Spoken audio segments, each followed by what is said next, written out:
అందరూ ఎలా ఉన్నారు ఫ్రెండ్స్? బాగున్నారా? తోటకూర పకోడీ చేస్తున్నాను చూడండి ఫ్రెండ్స్. తోటకూర కడిగేసి ఈ మాదిరి సన్నగా కట్ చేసుకోవాలి ఫ్రెండ్స్.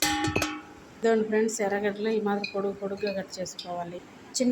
రెండే ఇదండి ఫ్రెండ్స్, కొంచెం ధనియాల పౌడర్, కొంచెం పసుపు, కొంచెం కారం, కొంచెం మిరియాలు, కొంచెం జీలకర్ర, ఇది వాము పౌడర్ ఫ్రెండ్స్, ఇది కొంచెం జీలకర్ర.